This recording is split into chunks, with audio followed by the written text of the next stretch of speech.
study published in the Archives of Dermatological Research found that patients with vitiligo report a poorer quality of life but greater healthcare access and utilization compared to those without vitiligo.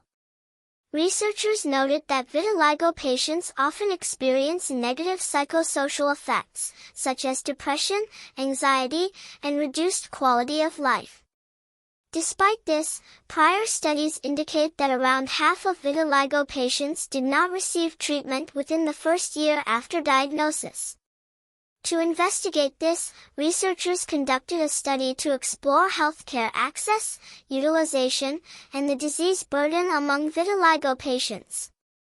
They aimed to determine if these outcomes were influenced by factors like socioeconomic status, race, ethnicity, or related health conditions. The study used survey data from the National Institutes of Health's All of Us program, which offers a large data set on U.S. patients. Patients with vitiligo were identified using relevant ICD-9-CM, ICD-10-CM, and systematized nomenclature of medicine codes from electronic health records. The study assessed quality of life, healthcare access, and utilization.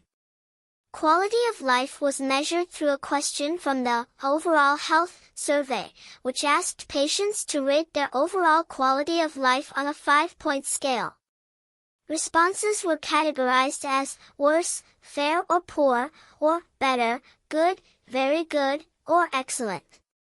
Healthcare access was evaluated based on responses from the Healthcare Access and Utilization Survey, which asked if patients experienced delays in care due to obstacles like transportation or copay costs. Utilization was determined by whether patients had visited a doctor within the past year.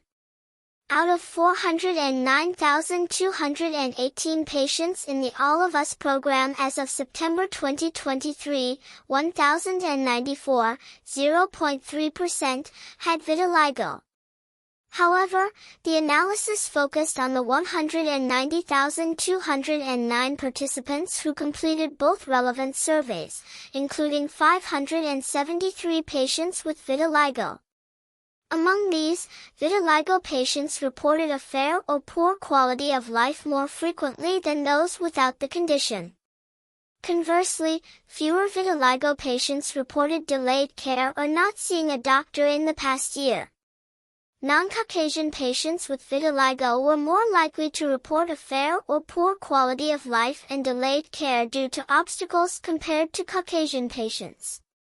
The study also found significant associations between most demographic and socioeconomic characteristics and quality of life, delayed care, and healthcare utilization.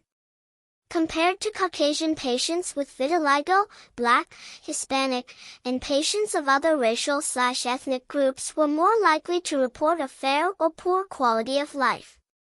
Black, Hispanic, and other racial/ethnic groups were also more likely to report not seeing a doctor in the past year.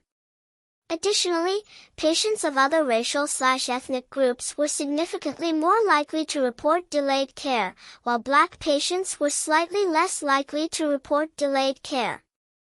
After adjusting for patient characteristics, the associations between vitiligo and quality of life, delayed care, or not seeing a doctor were not statistically significant. The researchers noted a limitation that many vitiligo cases go undiagnosed, which may not be fully represented in the cohort. The study concludes that while vitiligo affects all patients, non-Caucasian individuals may face greater impacts on quality of life and healthcare access. The authors suggest that incorporating special considerations for these subpopulations in healthcare practices could improve quality of life outcomes.